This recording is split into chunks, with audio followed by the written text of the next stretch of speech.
estar tendo muitas gravações hoje, só pode ser isso. Deixa eu botar então. Então, boa tarde a todos.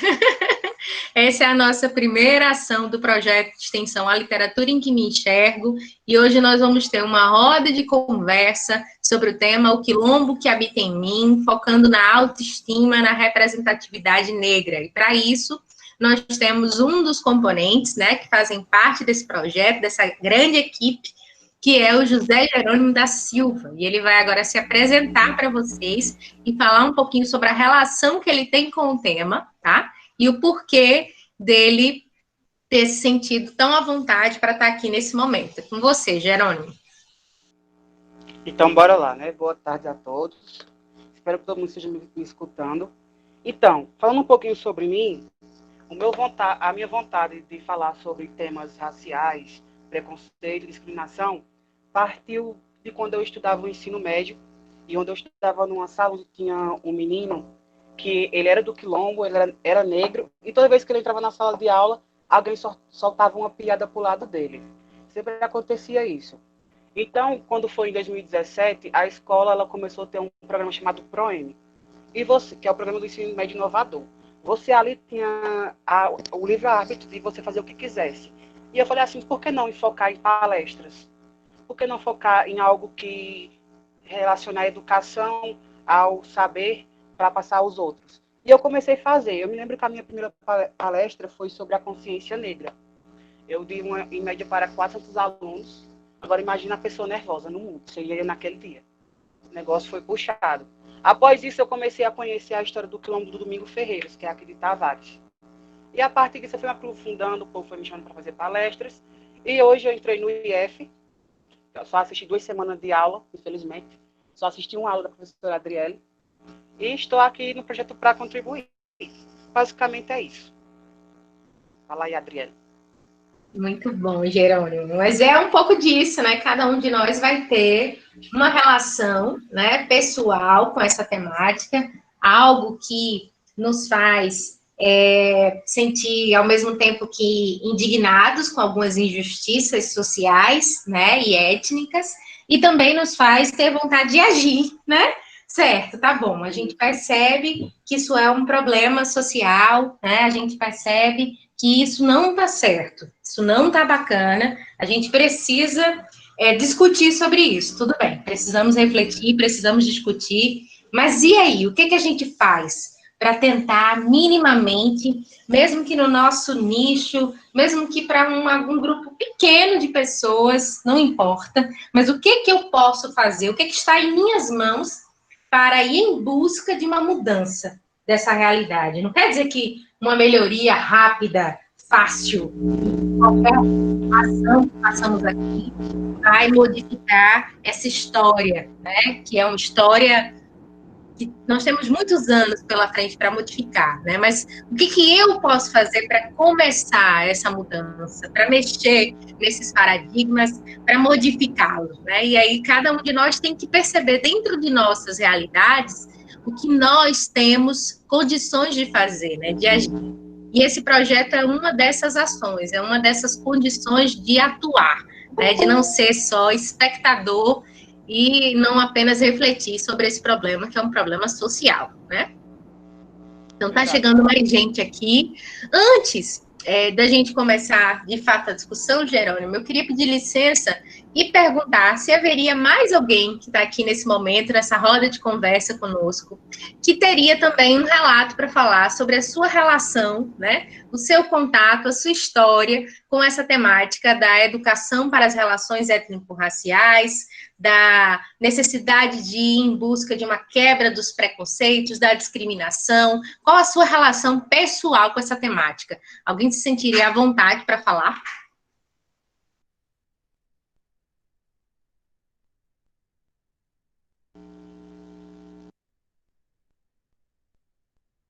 Alguém tem aí para falar? Algo que passou, algo que sente?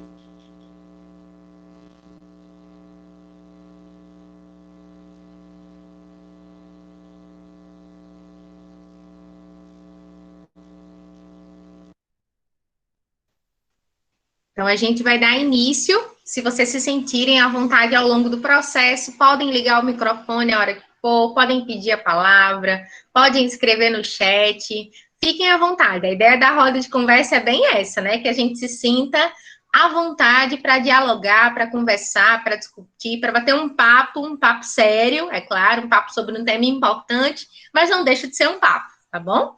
Então, eu vou começar aqui a apresentação, tá certo, Jerônimo? E a gente vai dialogando e aguardando a colaboração do grupo que aqui está, ok? Eu deixo de ver o chat agora, porque eu passo a apresentar, tá bom? Mas, se alguém falar aí pelo chat, Jerônimo, vou fazer o seguinte, vou pedir uma ajuda aqui. Deixa eu ver quem mais está por aqui, que pode me dar uma força, se alguém falar pelo chat. Ró, se alguém falar pelo chat, tu me avisa para eu dar uma olhada, ou fala o que a pessoa está perguntando, por favor? Que aí Jerônimo vai estar apresentando. Aviso sim, pode deixar. Pronto, obrigada. Jerônimo vai estar falando e talvez ele se perca. Obrigada, Flávia. Pronto, conto com vocês. O ruim do Meet só é isso, que a gente fica sem essa visibilidade. Deixa eu apresentar, então. Pronto, Jerônimo. Eu vou desligar o meu microfone um pouquinho para você conseguir falar sem os barulhos externos aqui da minha casa. Mas aí eu ligo o microfone quando for fazer as minhas ponderações, tá bom? Tá certo.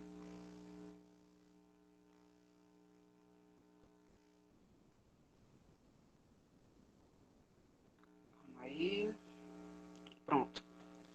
Pode começar? Ó, a nossa primeira roda de conversa vai resgatar a nossa história, que é justamente o quilombo que habita em mim. Que a gente vai falar um pouquinho da nossa autoestima. Está vinculado ao nosso projeto de extensão, que é a literatura em que me enxergo. Passa aí, por favor, Adriele.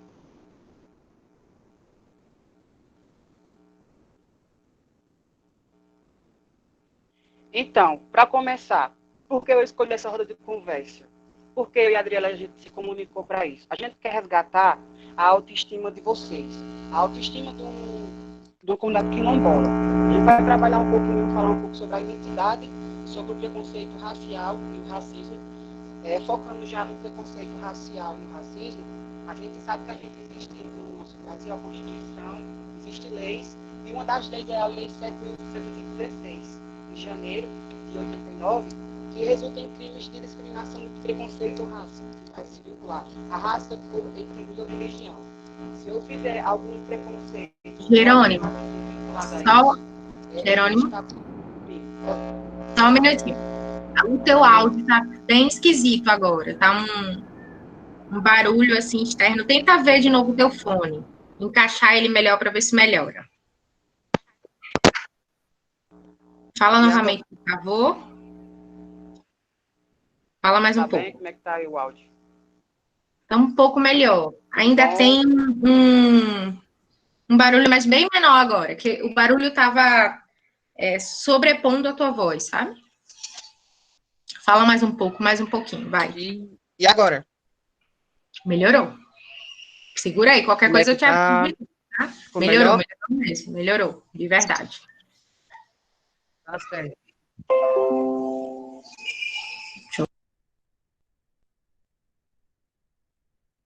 Então, como eu disse, existe a lei, né, 7.716, de janeiro de 89, que vai resultar nos crimes, nos crimes dessa lei, é justamente a cor, a raça ou a etnia.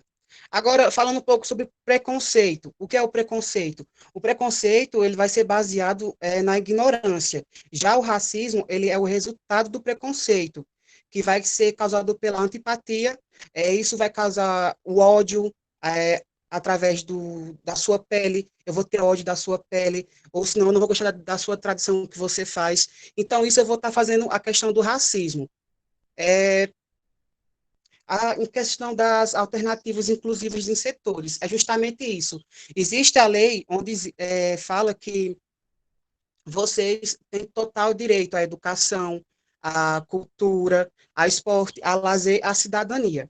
E, frisando na educação, é justamente esse projeto que a gente está agora. Ele frisa na educação, um dos setores.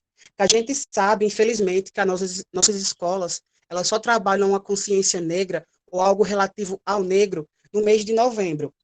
Está na base comum curricular, em relação à cultura afro-brasileira, que é a Lei 10.639, que institui a educação básica para todos. Essa lei foi promulgada lá em 2012. Em questão, como é que a escola pode trabalhar essa identidade? Ela vai trabalhar na questão de mostrar ao aluno como é que ele vai identificar essa identidade. O que a gente vê bastante em nossos livros didáticos é que o negro ele é simbolizado à escravatura. Então, para mim, eu acho que isso não é uma forma correta de você ensinar o seu aluno como foi que se deu a identidade negra, tipo isso. Passa para mim, Adriana.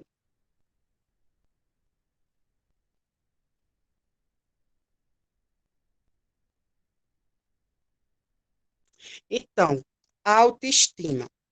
Na foto a gente está vendo aí que diz orgulho negro. Você é linda, a cor da sua pele é linda, seu cabelo é lindo. Tipo assim, a autoestima vai começar por você. É justamente isso. É justamente isso. A apreciação que você vai fazer de você. Como é que você se sente? Através de você saber como é que você se sente, você vai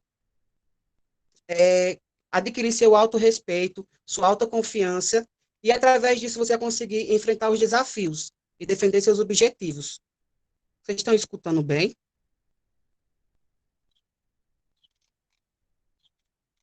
Sim, sim.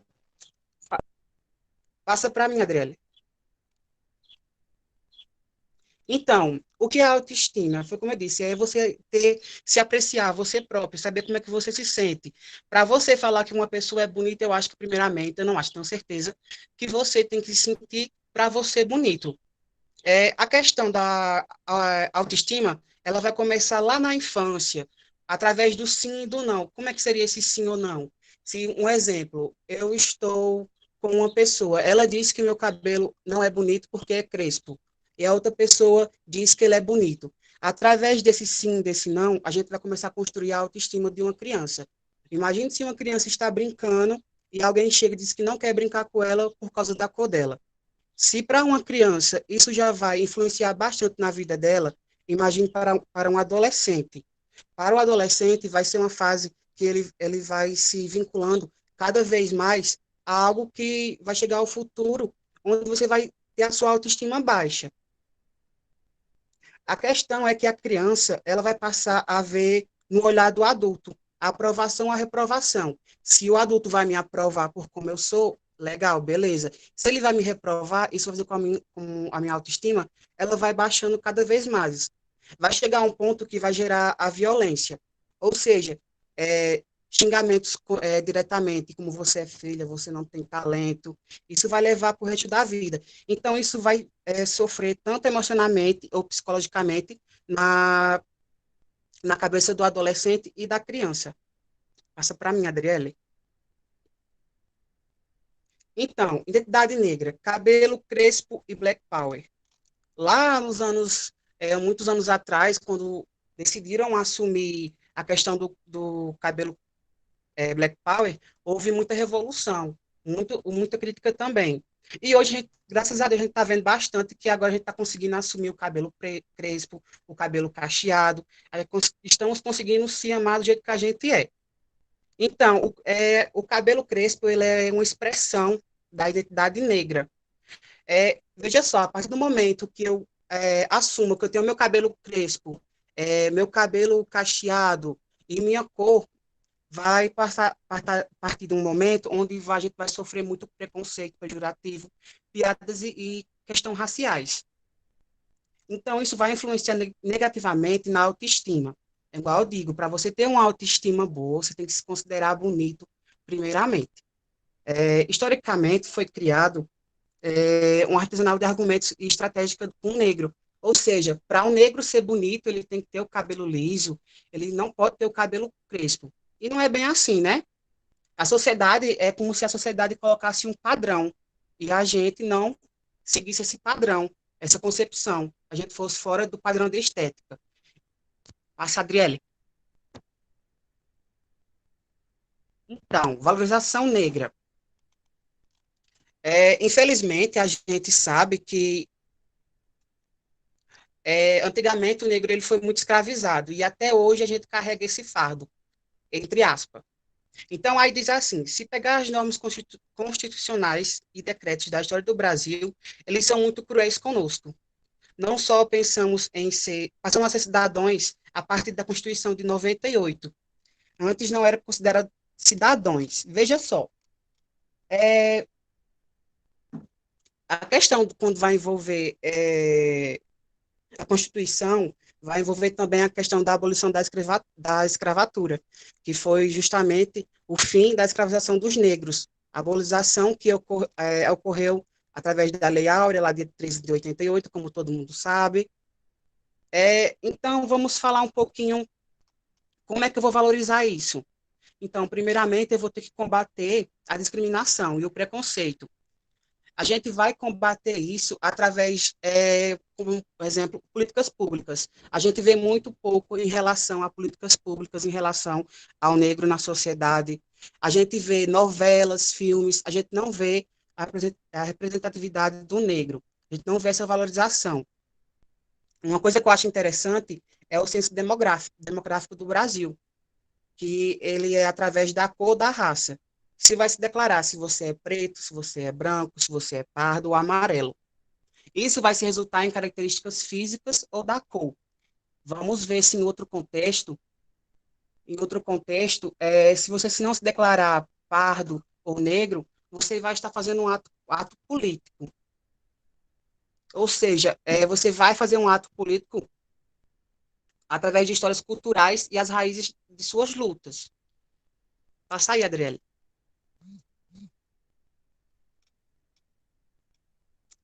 A questão de exótico. Então, Tia Má, ela fala sobre como é ser exótico. A falarem para ela que ela é exótica, como ela reage. Que é justamente, ela diz que exótico para ela é algo esquisito, algo estranho, algo egocêntrico. E ela diz com todo prazer, eu faço parte dos 86% da população negra. E ela diz, eu sou negra, eu sou bonita.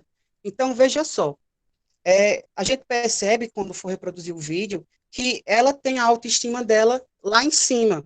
Então, é a partir desse momento de autoestima lá em cima que você vai conseguir fazer o que você quer, você vai se sentir empoderamento, tipo isso. Ela também relata assim, para vocês terem uma ideia, que a sociedade brasileira, ela não está acostumada a ver o negro em cargos de poder ou em cargos de privilégio. Dá para reproduzir o vídeo, Adriana?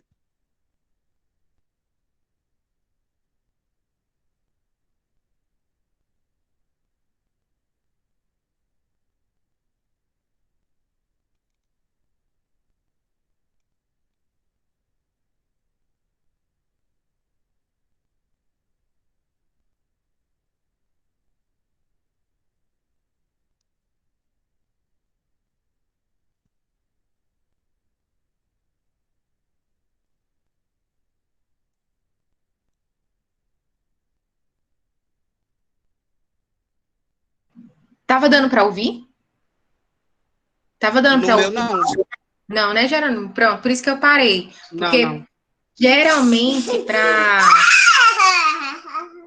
para você conseguir compartilhar um áudio, tem que ser de outro jeito. Eu tinha esquecido desse detalhe do Meet. Só um minutinho. Tá certo, então.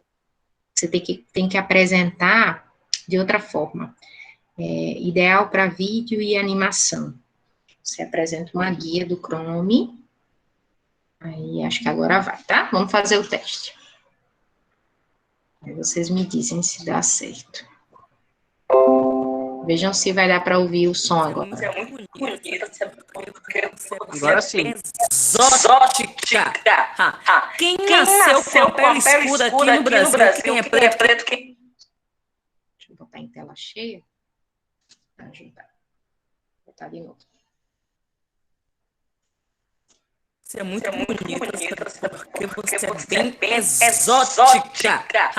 Quem nasceu com a pele escura aqui no Brasil, quem é preto, quem é preta, com certeza já ouviu esse adjetivo como forma de elogio. Chamar uma pessoa negra de exótica aqui no Brasil é inclusive contradição ou não saber o significado da palavra. Exótico quer dizer esquisito, egocêntrico, algo que foge ao normal. E sendo eu preta aqui no Brasil, eu sou o normal, eu sou o convencional, eu sou o que é mais visto, porque eu faço parte de 86% da população. Então, exótico, na verdade, é quem não tem a minha cara. Exótico é quem, né, é diferente de mim. Eu não sou exótico, eu sou uma mulher negra, bonita, bela. Na verdade, é que vocês não estão acostumados a ver pessoas negras em espaços de poder, em espaços de privilégio, mas a gente está ali ocupando para passar e ficar. Então, tira o sapatinho, bota para no chão e reflita sobre isso. Não use exótico para determinar, definir uma pessoa negra, viu? É voltado que eu falei isso. Ai, não tô mais aguentando, é porque é novembro, né? A consciência negra. Adoro te amar. Ela é ótima, né? Não dá para entender nada do vídeo, Maria Cristina. Deixa eu ver se... Ó, ele diz aqui, ó, o áudio da apresentação. Esse vídeo tá no YouTube, né? Deixa eu passar Tá, de novo no YouTube. para ver se fica melhor. Peraí, só um minutinho. Novo Dell XPS 13 com design mais compacto. Aproveitar a potência mais fácil. Adri, Você é muito bonita, porque você é bem exótica. Esquisito, né? Fica uma travazinha, né? tem como desligar teu microfone, mesmo assim, passar o áudio na apresentação? Tá tipo Agora dando foi. eco. Acho que sim, acho que dá certo. Deixa eu ver.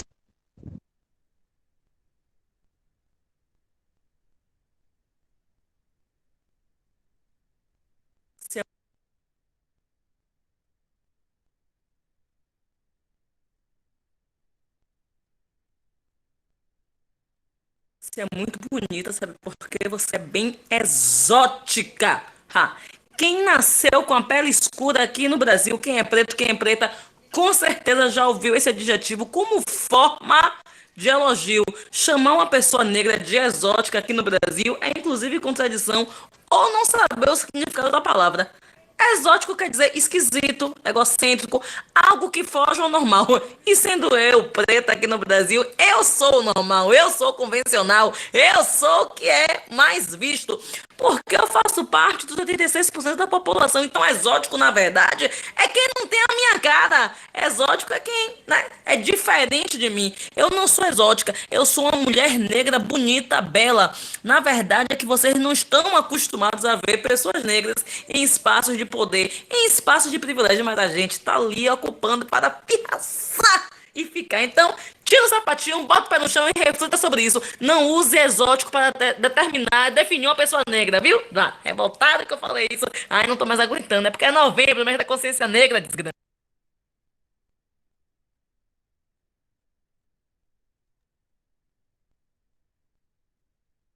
Deu para escutar um pouquinho melhor?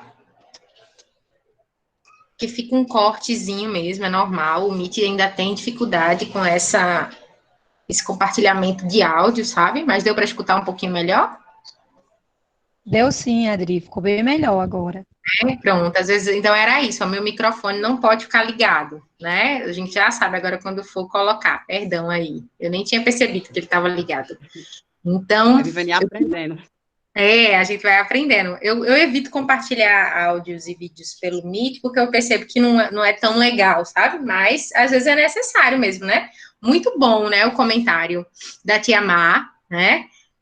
Tia Má, que é jornalista de formação, né? Eu vi, inclusive, uma entrevista dela para o Espelho, né? Para Lázaro Ramos, que apresenta o programa Espelho, que é apresentado no Canal Brasil, muito bom, por sinal, um programa de entrevistas que vale a pena assistir, acompanhar, tem no YouTube também as entrevistas, e ela falando que acabou virando uma youtuber sem querer, querendo, né, e como ela fala sobre temas importantes, relevantes, e às vezes de uma forma ativa, né, e altiva também, e, sabe, dura e ao mesmo tempo engraçada em algumas circunstâncias, mas só de ela falar sobre esses assuntos acabou trazendo uma visibilidade, uma repercussão que ela nem imaginava que ela teria, né? Uma mulher negra com orgulho, né, de si, da sua cor, da sua história, da sua ancestralidade, dos seus cabelos, né?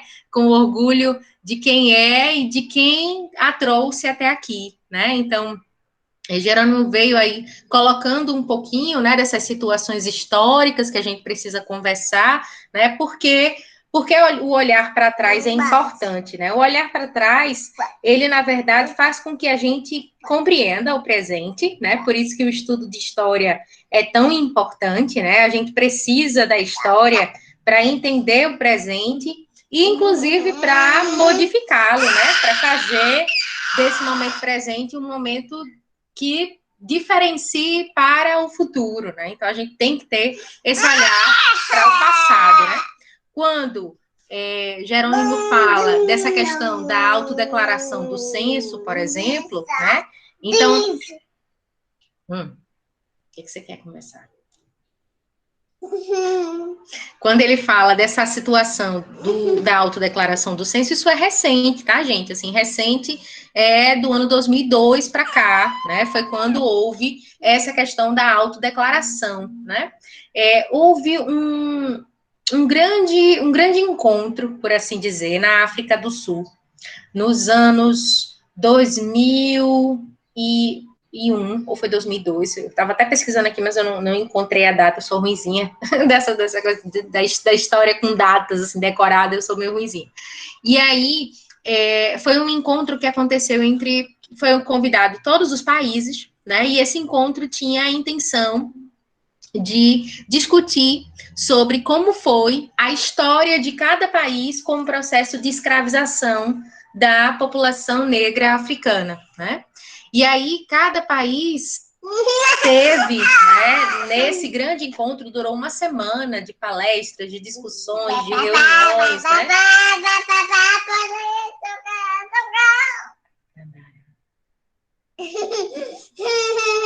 E nesse encontro, a gente teve toda uma discussão, né? E os países, eles assinaram documentos em que eles reconheciam o crime histórico que haviam cometido, né? Eles reconheciam que tinham cometido um crime histórico para com as populações negras africanas, né?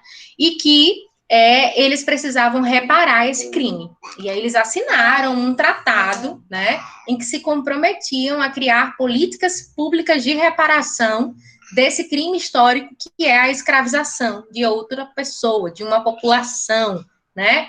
Então, no Brasil, as ações reparatórias, né, elas giram em torno de algumas ações que são a possibilidade de, no censo, a pessoa se autodeclarar, né? Se autodeclarar preta, se autodeclarar parda, né? Outra política de reparação foi a das cotas raciais, em que são incluídas cotas raciais nos processos de seleção para institutos federais, para universidades, para concursos, né? Entre outras esferas em que as cotas estão presentes, é um tema tão discutido, né? Um tema ainda considerado tão polêmico, né? E outra situação, por exemplo, que também advém dessas políticas de reparação, que são chamadas de políticas afirmativas, né? É também o reconhecimento das comunidades quilombolas. Reconhecer um espaço e a história dele, dizer, você é um quilombo, e dar um documento, né, e trazer políticas públicas voltadas para essa comunidade quilombola, são também uma política de reparação histórica. Todo mundo aqui entende o que seria uma reparação histórica? Vocês gostariam que eu explicasse mais sobre isso? Vocês conseguem compreender minha linha de raciocínio?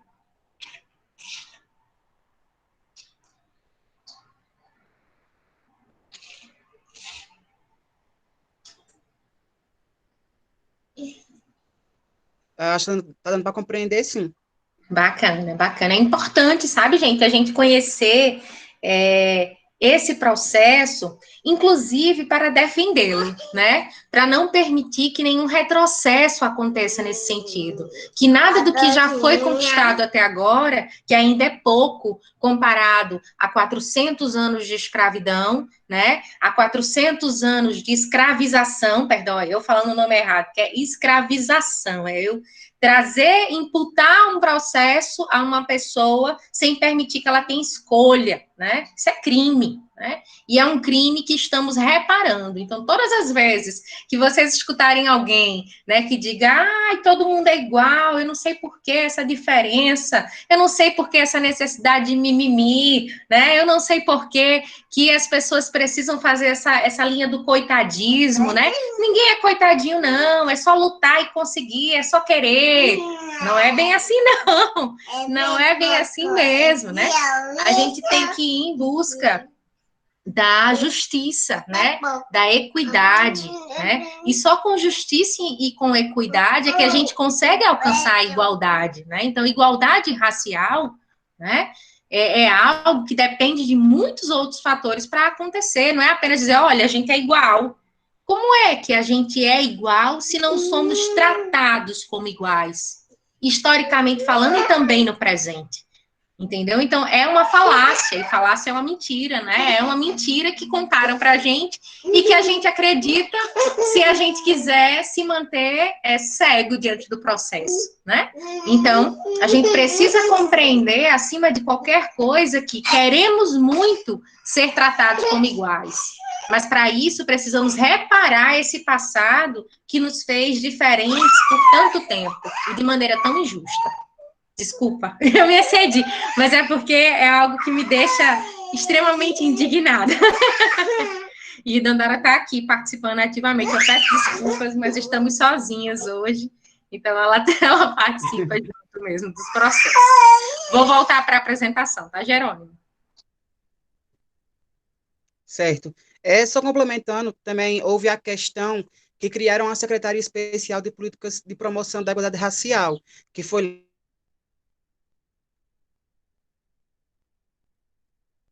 ela acompanhava todas as comunidades quilombolas do Brasil.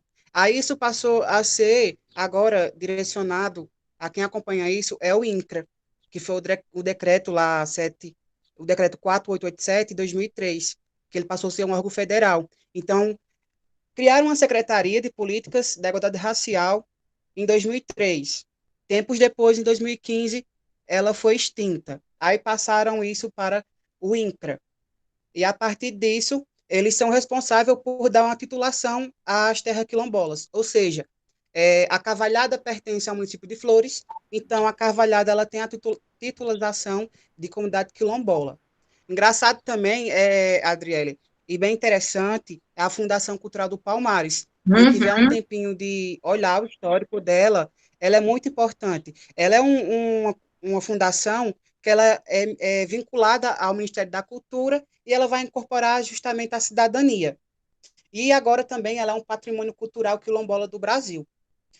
Só frisando que no Pernambuco existe 102 comunidades quilombolas e aqui onde eu vivo na Paraíba, onde eu resido, existe somente 17. Como um exemplo, a do Domingo Ferreiras. Tá vendo como é bastante? No Pernambuco a gente tem 102 comunidades quilombolas e na Paraíba a gente tem 17. Sendo que um dos estados que tem mais comunidade quilombola é o município da Bahia. O que faz muito sentido, né, Jerônimo? Levando em conta que esses locais, né, do litoral foram, né, lá no século XVI e XVII, os locais em que, né, a população negra escravizada, vindo ali também dos países do litoral, né, do litoral centro-oeste da África, né, que vinham sendo trazidos para o litoral nordeste do Brasil, né, então a gente tem essa relação, né, de população e no Nordeste, onde essa escravização foi mais acentuada, né, a gente percebe isso por conta do período mesmo, né, das plantações de cana-de-açúcar, em que essa população, essas populações, sempre no plural, tá, gente? Porque, de fato, vinham de países diferentes, em cada país desses tinham tribos distintas, né? E a gente conseguia, a partir disso, inclusive, eles faziam vários, os crimes eram cometidos assim de todas as formas, eram barbaridades, né? Chegavam a misturar pessoas, mesclar, né, pessoas de tribos diferentes para que elas não falassem a mesma língua e assim elas perdessem a possibilidade de traçar uma estratégia de fuga, né, ou mesmo de se comunicar. Até isso era feito, famílias eram separadas, destroçadas de todas as formas, para que a pessoa se sentisse mesmo sozinha, triste, sem forças para lutar contra o crime que é a escravização, e a gente precisa tratar isso como crime, sim, né? E concordo demais com o Jerônimo quando ele traz essa questão da Secretaria da Igualdade Racial, essa questão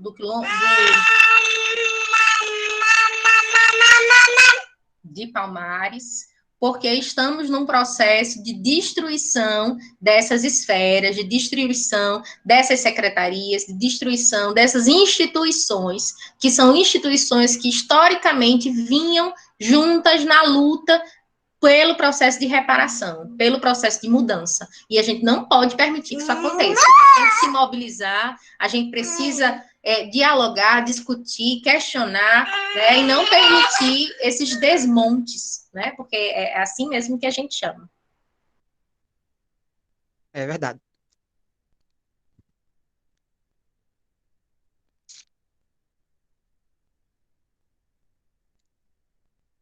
Adriele colocou a apresentação já?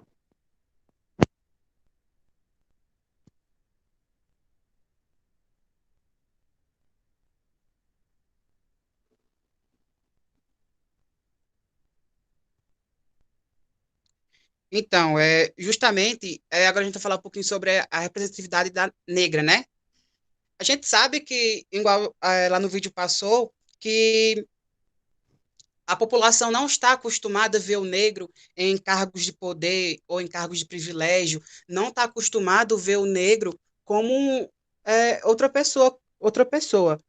Então, um filme que me chama muita atenção e também eu gosto bastante é o Pantera Negra, porque quase 100% do seu elenco é negro. Ele frisa lá a questão da África, ele é um filme totalmente de pessoas negras, e veja só, ele vai bater fortemente na autoestima da criança. Porque, veja só, se eu perguntar hoje a uma criança qual é um super-herói negro que tu conhece, eu tiro por mim, na minha infância, o único super-herói que eu conheci até hoje só é o Super Choque. É o único que eu me lembro, só ele. E agora a gente vê que a gente tem a questão, tem um filme. Então, para essa geração, ele é muito importante. Nunca houve super-herói assim, com tamanho investimento e visibilidade como o filme Pantera Negra. É uma linda declaração de liberdade para que as crianças sintam-se de fato que um negro pode sim, e quiser, ele pode ser cineasta, cientista ou até mesmo super-herói. Quem comenta isso é Renan Lemos, criador de histórias em quadrinhos. Então, veja só, se eu sou uma criança e eu vejo um desenho do super-herói negro, então eu vou querer ser um super-herói. Então, isso vai contribuir para a minha autoestima. Passa aí, Adriana. Então, para finalizar, porque é uma breve conversa, a gente não vai se estender muito, eu vou só acabar com esse vídeo, que ele retrata bastante como a criança se sente a assistir o filme Pantera Negra. Aí eu passo a palavra para a Adriele.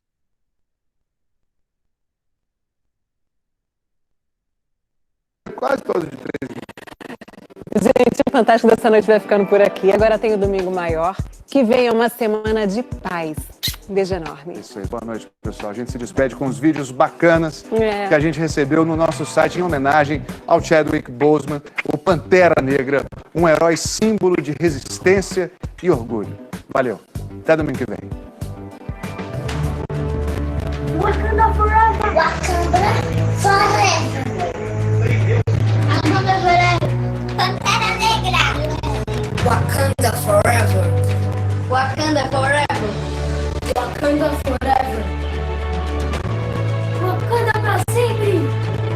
Wakanda pra sempre. Wakanda pra sempre. Wakanda pra sempre. Wakanda forever. Wakanda para sempre.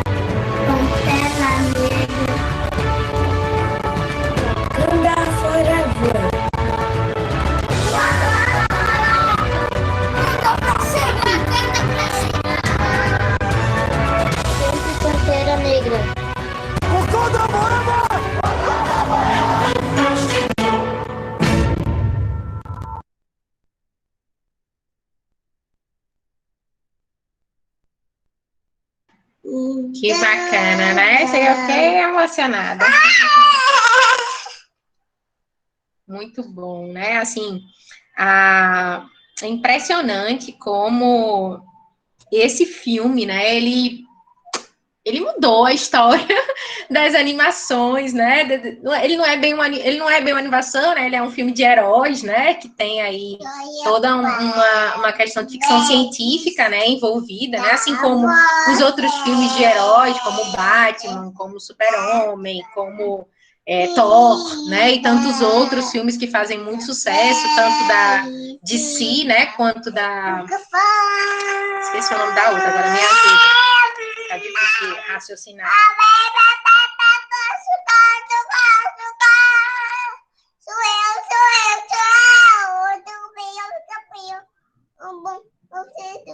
Pronto.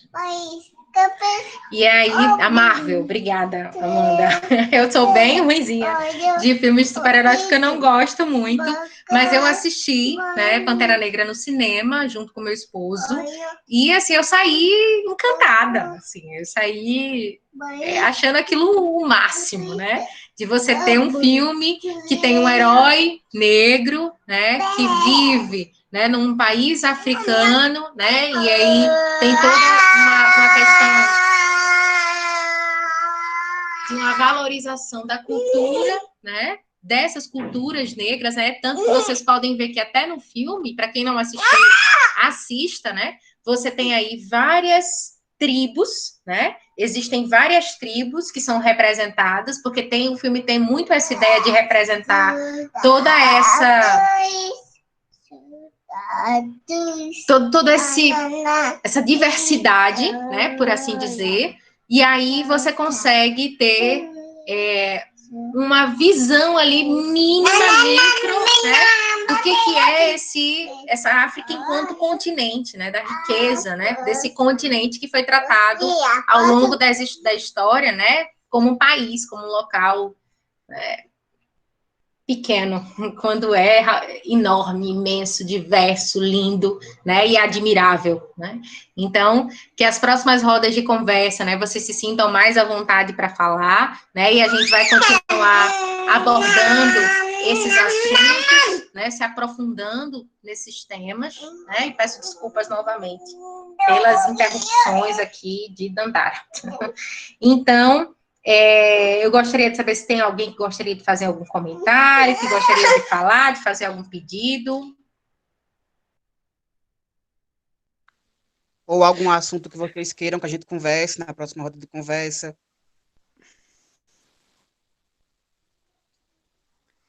Adriele? Pois não, pode falar, Everaldo. Então, assim, só para reforçar, eu acho que boa tarde a todos, né? Que a gente precisa realmente desse debate no sentido de propor realmente, porque eu particularmente eu percebo que ainda há uma dificuldade interiorana mesmo das pessoas de contribuir mais, porque ainda se sente fechado em alguns aspectos relacionado à autoestima realmente.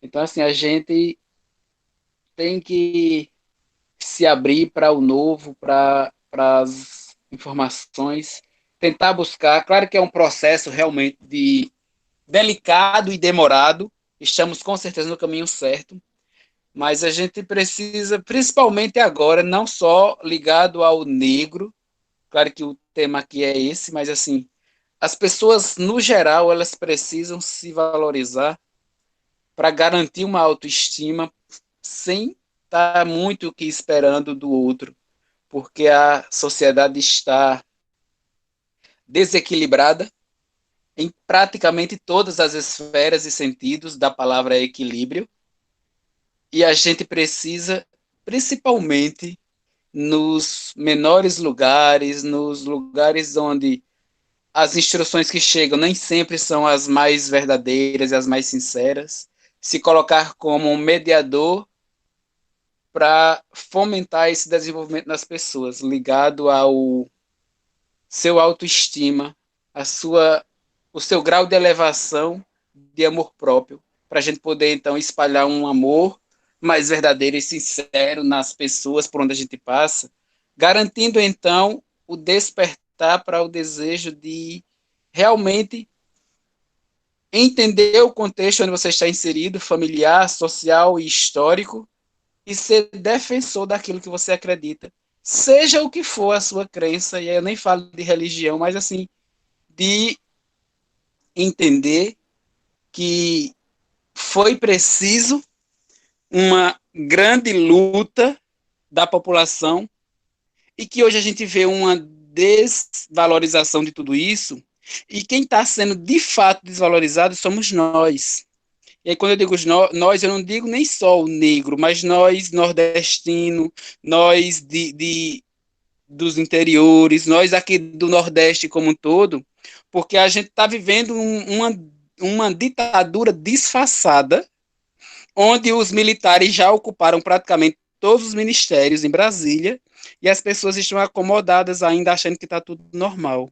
Então vamos tentar assim interiorizar isso e perceber que os tempos não são fáceis, a pandemia escancara isso de forma muito cruel, e nós precisamos ser negros ativos realmente, como você, Adriele, uma negra retada de pele branca, e isso me orgulha bastante.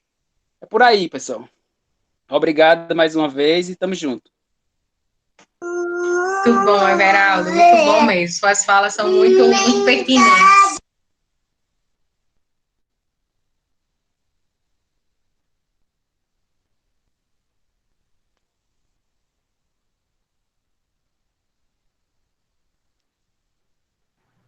Sim, eu encontrei aqui o que eu estava pesquisando para vocês, que foi a questão do ano, né, e onde aconteceu. Foi a terceira Conferência Mundial da ONU contra o Racismo, né, que reuniu mais de 6.000 representantes de governos e organizações não governamentais em Durban, na África do Sul, né. E aí aconteceu de tudo, né, nessa conferência. Inclusive, se vocês desejarem, a gente pode marcar um dia só para conversar sobre ela e sobre todas as consequências, né, tudo que aconteceu após essa conferência. Como essa conferência, ela é um divisor de águas, né, nessas políticas reparatórias, políticas afirmativas tão relevantes que não podemos deixar elas pararem, elas morrerem de jeito nenhum. A gente precisa só de mais avanço, não de retrocesso.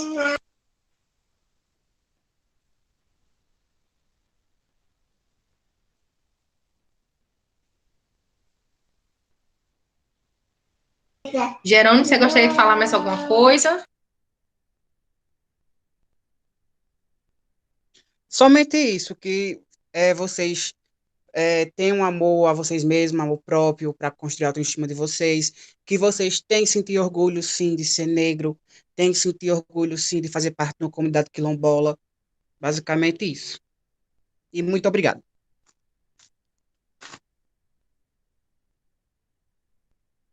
Muito bom, muito bom. Jerônimo, muito obrigada, viu, por se preparar, né, por se interessar pelo projeto, por se envolver tão a fundo, né, desde o começo desse planejamento, desde o começo desse mês, né, eu agradeço demais, e agradeço a todos vocês que tiraram um tempinho do seu dia para vir aqui prestigiar essa conversa, né, e que vocês se sintam em outras oportunidades mais à vontade para se colocar, para falar, para perguntar, para discutir, para dizer o que achar necessário que seja dito, tá bom? Muito obrigada mesmo, é um prazer ter esses momentos de conversa, eu gosto bastante, se deixar eu ficar aqui falando sem parar. Mas vamos encerrar com uma horinha, que é suficiente, que esses momentos online são muito cansativos, né? Muito obrigada a todos, parabéns, Jerônimo, parabéns mesmo.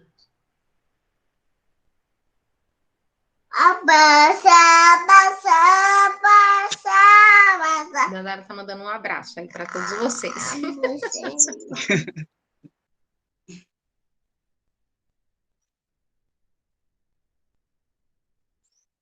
Eu estava pensando, Jerônimo, a gente poderia fazer uma roda de conversa sobre personalidades, né, negras importantes para a história, né, brasileira, tanto na literatura, quanto na música, nas artes plásticas, na política, no sistema judiciário, uma pessoa, pelo menos, de cada esfera dessa, né, para a gente conseguir trazer um pouquinho quem foram essas pessoas, as lutas que encararam, né, para servir mesmo esse modelo que a gente está falando, né, essa representatividade, acho que é bem legal. Amanda, ela gosta de participar. O que você acha, Gerona? Eu gostei bastante, pode ser. A gente vai conversa, como é que vai ficar. Até porque, assim, né, são várias esferas que são bem amplas. Não é? Então, a gente contar um pouquinho de como foi que aconteceu é bem interessante. Pronto, bacana, então. Tchauzinho, gente, obrigada. Boa tarde, bons estudos, bom trabalho, né? Bom descanso para quem pode aí descansar um pouquinho. Eu vou ver se essa garotinha aqui tira um cochilo. Tchau. Tchauzinho, gente. Obrigada.